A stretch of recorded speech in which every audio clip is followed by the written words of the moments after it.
Hayatın çok çetin anları var, yolunun eniş yokuşları var. Soyuğu boranlara qarı var, her kışın sonda bir baharı var. Hayatın çok çetin anları var, yolunun eniş yokuşları var.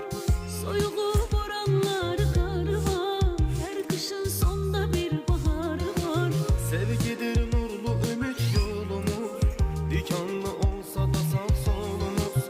Hayat oyunundaki rolumuz, kavuşan iki aşık sonumuz.